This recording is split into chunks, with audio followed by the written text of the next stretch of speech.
स्वामी समर्थ. कर्माचा सिद्धांत नेमका काय असतो हो? म्हणजेच कर्म परत येतं म्हणजेच काय होतं हेच आता आपण ऐकूयात. कोणाचीही हाय लागून कधीच घेऊ नये, त्याचे भयंकर परिणाम भोगावे लागतात. काही लोकांना हा न पटणारा विषय आहे, पटणार नाही, परंतु ज्यांनी अनेक लोकांचा तळतळाट घेतला आहे, त्यांचे भोग भोगत असतात, त्यांना हे नक्कीच पटेल. जसे की शारीरिक, मानसिक आणि आर्थिक अपमानास्पद वागणूक, कोणाचे मन दुखावले असू शकते, कोणावर अन्याय केलेला असू शकतो, कोणाची सामाजिक बदनामी केलेली असू शकते, छळ केलेला असेल, शारीरिक दुखापत केलेली असेल किंवा प्रेमात गैरफायदा घेतला गेला असेल, त्रासाचे कुठलेही कारण असो, वरील गोष्टींच्या समोर व्यक्तीला प्रचंड त्रास होत असतो. तो खूप दुःखी होतो, त्याचे मनोबल कमकुवत होत असते. पर्यायाने ती व्यक्ती डिप्रेशनमध्ये सुद्धा जाते. जाणून बुजून त्रास देणाऱ्या व्यक्तीला हे समजत नसेल. पर्यायाने ज्या व्यक्तीला त्रास झालेला असतो त्या व्यक्तीकडनं चमत्कार होत नाहीत किंवा देव देखील शाप देत नाहीत, पण त्या दुखावलेल्या व्यक्तीकडनं अतिशय तेजस्वी नकारात्मक ऊर्जा त्याच्या शरीरातून निघते आणि समोरच्या व्यक्तीमध्ये ती शोषली जाते.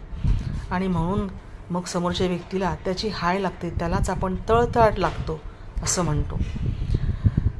तर हे ज्यांनी कोणी त्रास दिलेला असतो त्याचे हे कार्य यशस्वी होत नाही, किंबहुना झाले तर ते फार काळ टिकतसुद्धा नाही. सतत अपयश येणे, सतत घरात आजारपणे येणे, ह्या सगळ्या घटना अशा घडू शकतात. आपण किती खरे आहोत आणि किती खोटे आहोत हे जगात फक्त दोनच व्यक्तींना माहीत असते. एक म्हणजे आपला अंतरात्मा आणि दुसरा म्हणजे तो वरचा परमात्मा. समोरच्याचे मन दुखावले जाणे म्हणजेच पाप लागणे, त्याची परतफेड याच जन्मात करावी लागते. तुम्ही भगवंतावर विश्वास ठेवा अगर नका ठेवू, तुम्ही आस्तिक असा किंवा नास्तिक, चांगल्या वाईट गोष्टींचा हिशोब हा सव्यास परत करावाच लागतो. मी एका पुस्तकात वाचलं होतं की राजा धृतराष्ट्राचे 100 पुत्र युद्धात मारले गेले. तेव्हा त्याने श्रीकृष्णाला विचारले की असं का झाले? तेव्हा माझ्या संबंध जीवनात मी असे कोणते महान पातक केले आहे? मी तर काही कोणते पातक केलेले मला आठवत नाही की ज्याचा परिणाम सर्वच्या सर्व पुत्रांचा माझ्या मृत्यू मी माझ्या डोळ्यांसमोर बघावा.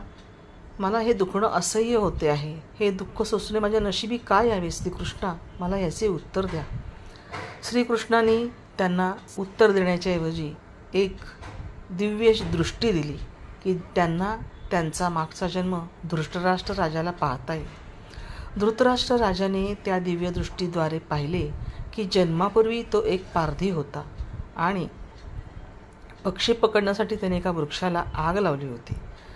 आग लागताच बरेचसे पक्षी उडून गेले, मात्र आगीची झळ लागल्याने त्याच्यात कित्येक आंधळे झाले आणि पक्ष्यांची 101 पिल्ले तरी उडू न शकल्याने त्या आगीमध्ये होरपळून मृत्युमुखी पडले.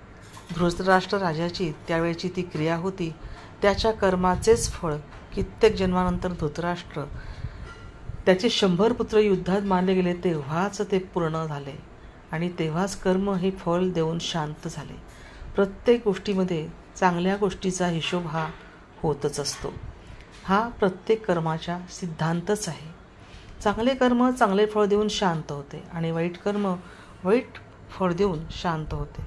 फक्त वेळ आणि काळ पुढे मागू होतो. कर्माचा सिद्धांत हाच आहे, कारण कर्म हे जणू बुमरँगसारखे असते. ते स्वतःवर येत असते, स्वतःवरच येत असते, परंतु हेतू चांगला असेल तर चांगले आणि जर वाईट असेल तर त्याचे रिटर्न्स तुम्हाला वाईटच मिळतात. आता आपण ठरवायचे की आपले कर्म कसे हवे.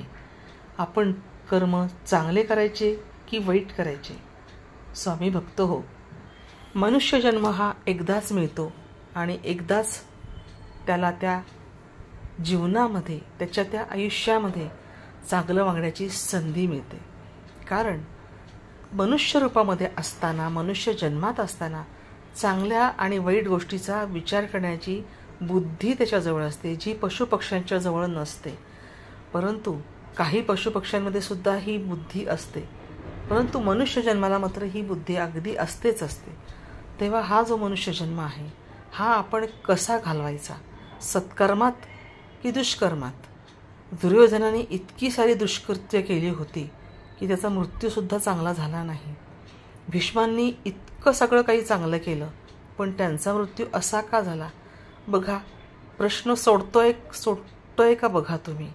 कारण ह्याचं उत्तर हे मागच्या जन्मीचं कर्म असतं आणि ते जे कर्म असतं ते फळ देऊनच शांत करतं. इतके चांगले बघणारे भीष्म, त्यांना इतक्या 100 बाणांवरती त्यांची शय्या करावी आणि तीही अर्जुनाने मारलेल्या सगळ्या 100 बाणांवरती ते झोपतात. पहा बरं, काय असेल त्यांचं कर्म. म्हणूनच स्वामी भक्त हो, कधीही आपलं कर्म नक्की चांगलं ठेवा.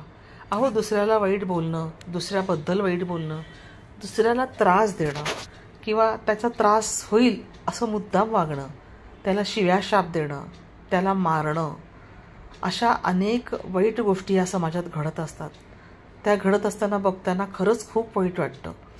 असं वाटतं की त्याचं कर्म काय आहे ते तर मला किंवा आपल्याला कोणालाच कळत नाही, परंतु तो जे काही कर्म करतोय आणि तो जो कोणी भोगतोय त्याचं मात्र दुःख बघून फार वाईट वाटतं.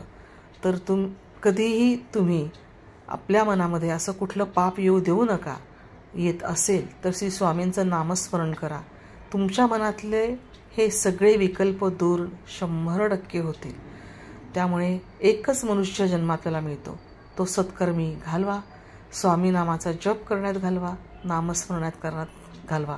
कारण शेवटी जैसे ज्याचे कर्म तैसे फळ देतो रे ईश्वर, हे चुकीचं नाही. श्री स्वामी समर्थ. तुम्हाला हा व्हिडिओ आवडला असेल तर नक्की एक लाईक करा, सगळ्यांपर्यंत हा शेअर करा. त्याचप्रमाणे तुम्ही नवीन असाल तर ब्रह्मांड नायक चॅनलला सबस्क्राईब करून बेल आयकॉनवर क्लिक करा.